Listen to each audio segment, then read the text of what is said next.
Whether you're coming to Australia for work, study, or simply to explore this beautiful country, it's very likely that you're feeling a bit overwhelmed by the move. So in this video, we're going to talk about what to do in your first month in Australia to help you settle nicely and smoothly. So if you're interested, keep watching.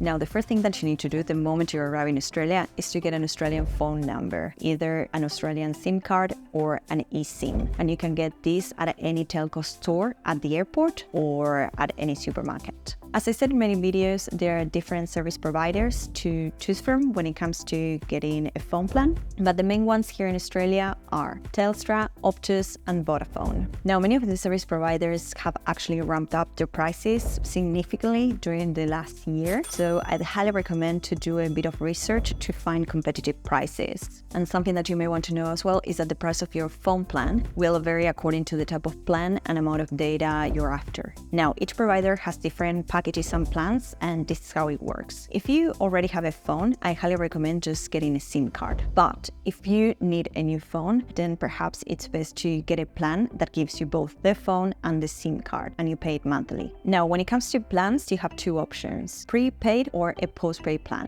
A prepaid plan basically means that you only pay and recharge for what you need. Whereas with a postpaid plan, you pay a fixed amount each month. And most providers no longer offer lock-in contracts. And the advantage of this is that you have the flexibility of changing service providers whenever you want, which is good. Suddenly, if they increase their prices, then you can change to a cheaper provider. But the disadvantage is that they can actually increase their prices monthly. So there are different trade-offs. And something that you may also want to know is that once you go to get your phone plan, it's very likely that they're going to ask you for your passport and your visa. This is important to have it handy when you go to the store. Now, let's talk about public transport in Australia. Using public transport when you're here is super convenient, and it's actually a very cost-effective way of getting around. However, if you're new to Australia, if you're new to this country, it's very likely that the thought of taking public transport is a bit overwhelming, and of course this is super normal when you travel somewhere else, when you travel somewhere new. Now, to make it easy for you, I'm going to outline what you can expect. The first thing is that depending on where you are, you may have access to different modes of public transport: buses, trains, trams, ferries, city bicycles, or scooters.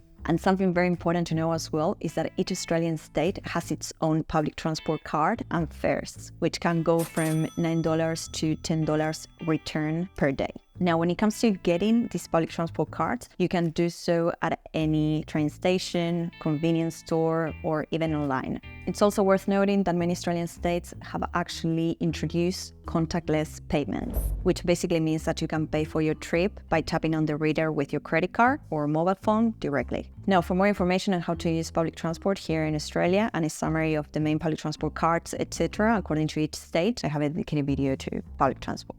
Okay, something else that I think it's important for you to know is that when you're using public transport here in Australia, you usually touch on and touch off.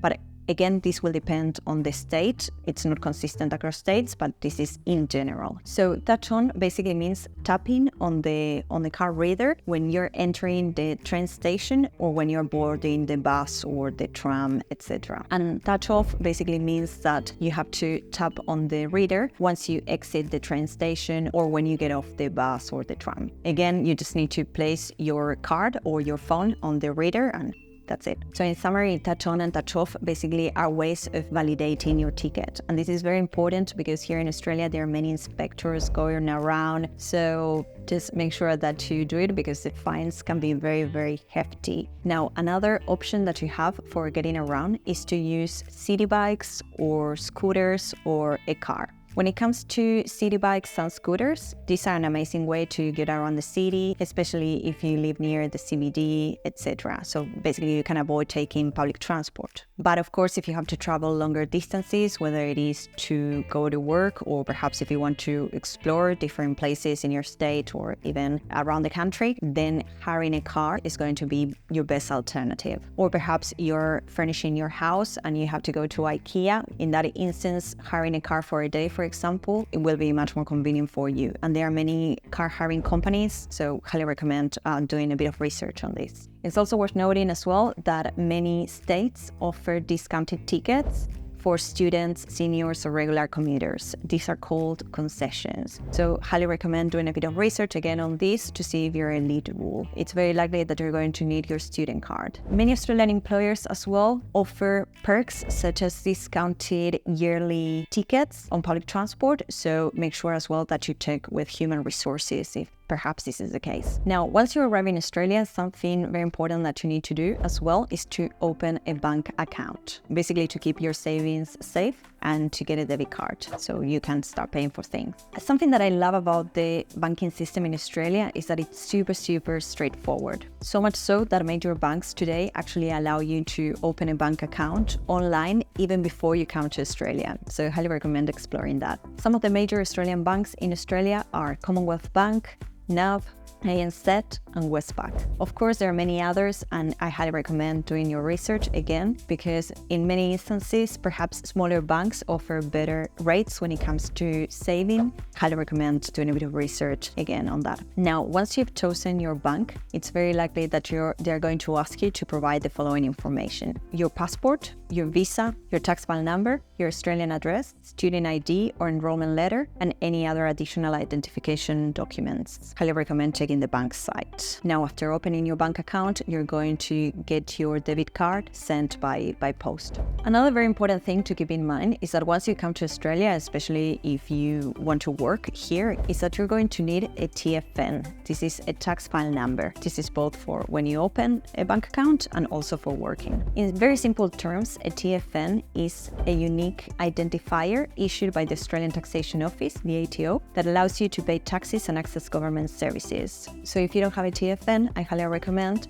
checking the ATO website to get one online. Now, something very important that you need to know is that the TFN number is completely confidential, so don't share it with anyone else, only with those that have been approved by the ATO. Now, the next thing that you need to do is to open a MyGov account. This is a crucial step for accessing and managing government services such as your tax, Medicare, and Centrelink information. And of course, you'll also need a MyGov to lodge your tax return, so don't forget to do this. Again, you can set up a MyGov account very easily online from your computer, or you can even download an app. So it's up to you. Now, a question that many people ask me is about accommodation. Where do I stay when I come to Australia? In my personal opinion, the best bet is to book short-term accommodation such as Airbnb. This is for your first weeks or month. And in the meantime, you can look for your own place, whether it is an entire property for you, basically renting an apartment, or a share house. The best thing about renting short-term accommodation is not only having peace of mind about having a place to stay once you arrive in Australia, but your Airbnb landlord or even housemates can also serve as rental references once you start looking for your own place. Now, some examples of where to find accommodation include Airbnb for short-term rentals, flatmates.com.au for share houses, and realestate.com.au and domain.com.au for long-term accommodation. In terms of rental prices, they will vary according to your state as well as where you live. As I said in many videos, if you live in close proximity to the CBD or to the beach, it's very likely that you're going to have to pay much more for your rental property. Whereas if you live in regional areas or outer suburbs further from the city, your rent prices are going to be much lower. Now, in terms of rent prices, of course, again, they will vary according to the location, amenities, the size of the property, etc. But on average, you can expect to pay per week $360 for a studio in the city, or sometimes even more, around $560 for a 2-bedroom apartment in the city, $650 for a 3-bedroom house in inner city suburbs, and $450 per week for a 3-bedroom house in outer suburbs.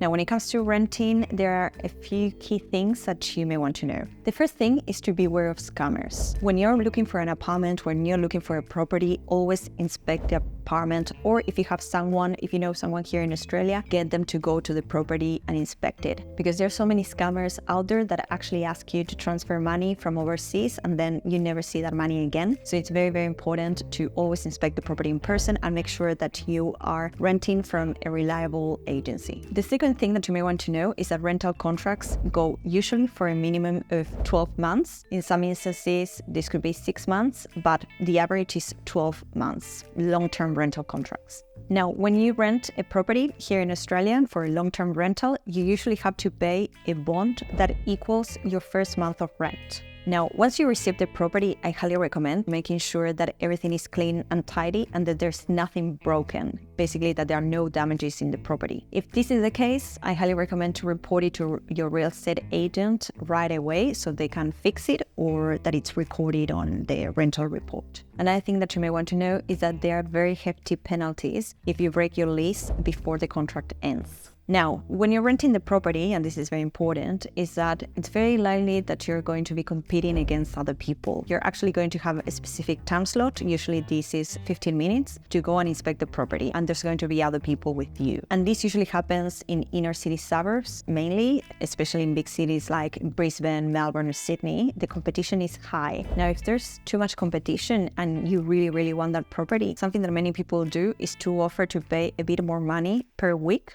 in order to increase your chances of being selected. Something else, and this is bonus tip, is to write a letter as well, like a character letter to the landlord in order to basically present yourself and personalize that message. If you want to know more about how to rent a property here in Australia, again, I have a dedicated video about it. Something else that's very important for me to tell you is that when you want to rent a long-term property, it's very likely that you're going to be asked for rental references and for bank statements or for proof of income. So highly recommend having all this documentation ready. Now, in terms of bills, these are usually not included in your rent and you have to pay for them separately. However, if you're staying in shared accommodation, then it's very likely that you're going to split bills with your housemates at the end of the month or depending on a specific period, or perhaps bills are already included in the rental price. This varies according to the person and the landlord, etc. Grocery shopping in Australia is another important part of your settlement in this country, so it's worth mentioning a bit more about this. Now, the major supermarket chains here in Australia are Coles and Woolies, Woolworths, independent supermarket chains like IGA, discounted supermarket chains like Aldi and Costco, and if you want affordable fresh food, you can go to farmers markets. And as with everything else, your cost of living when it comes to food will vary according to your state, city, or in some instances, even your suburb. Now, again, I have a full dedicated video about cost of living here in Australia. Highly recommend watching that. In terms of work, finding a job here in Australia is not super hard, especially jobs in hospitality and retail or farm work for backpackers. However, if you're looking for a professional job, this is when the job search process becomes a bit more competitive. So it's very important to be prepared and to know what to expect. Now, the major Australian job search portals include Seek, Indeed, Ethical Jobs, and LinkedIn. And of course, if you are a student, you can check out your university website or your TAFE Institute website, or if you are looking to get employment at a specific company, again, highly recommend checking this company's website because probably they have a careers section and you can find all their vacancies there.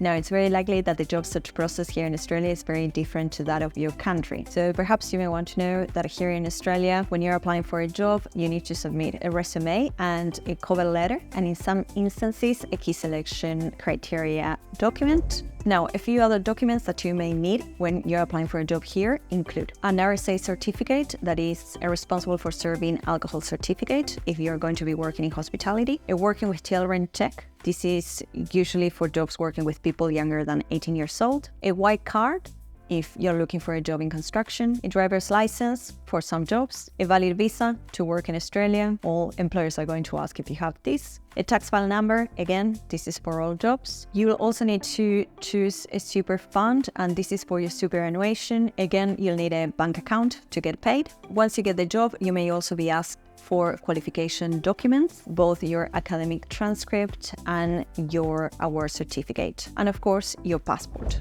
Now, if you want to know more about what is it like to work here in Australia, I have a full library of videos for you to check out in this YouTube channel. Otherwise, I have a dedicated online career coaching program that you can check out in the link down below. Health insurance is another thing that you need to take into account when moving to Australia, especially if anything happens when you're here. It's very, very important to have it. This is also a requirement if you're applying for a student or a work visa. Now, if you are not aware, here in Australia, there are two types of health insurance. You have private health insurance and public health insurance. And public health insurance is called Medicare. And private health insurance, you have different service providers. Now, if you want to access Medicare, you have have to be an Australian permanent resident or a citizen, or if you're coming from a country with a reciprocal agreement. Now, if you don't have Medicare, then you're going to need private health insurance, which usually covers the same things as Medicare, but the difference is that you pay monthly for it. And the good thing is that in many instances with private health insurance, you can actually have access to more benefits, such as stays at private hospitals, specific treatments, and other extras. And for emergencies, you call 000. Again, I have a dedicated video about the Australian healthcare system, so you can check that out. Now, when it comes to socials, making friends and meeting new people and actually expanding your social network is one of the most important things that you're going to have to do during your migration process, especially for your well-being and your mental health. Because these people, at the end of the day, in many instances, they're going to become your family, your support network, and it's going to make your migration process much, much more enjoyable. I have lots of videos on how to expand your social network here in Australia, so I highly recommend checking that out. Another thing is that if you're an international student, I highly recommend checking out your campus where you're going to be studying, ideally at least 1 or 2 weeks before you start your classes, in order to get more familiar with the environment, because to be honest, I was an international student here. At the beginning, everything felt so intimidating and I hadn't actually gone to the campus. So my first time was my basically first day of university. Yeah, everything felt very intimidating. I highly recommend checking out your campus and getting familiar with absolutely everything. So your first day, you're going to be much more, you're going to feel much more confident. And I think that you may want to know is that during your first week of classes, in reality, you're going to have something that's called orientation week. This is an amazing opportunity, again, to get familiar with your university, your classes, and as well to meet other people, other students. Take this as an opportunity to start expanding your social network, as I said before. And my last tip for when you are here in Australia during the first month is to try to explore a bit, whether it is your area, your city. Behave as a tourist. I think this is one of the nicest stages of your migration process, so take advantage of that, explore and try to meet people, go to meetup groups, but yeah, explore and have fun and enjoy the process. It's definitely not going to be easy, it's going to be challenging for sure. It's probably one of the biggest turning points in your life, moving to another country. So yeah, take advantage of this experience and I wish you all the best. And again, if you want to watch more videos about what is it like to live, work or study here in Australia, check out the YouTube channel. Have lots of videos that probably are going to make your life much easier on your whole migration and settlement process. And if you like this video, please like and subscribe to keep supporting the channel, and I'll see you next time. Bye.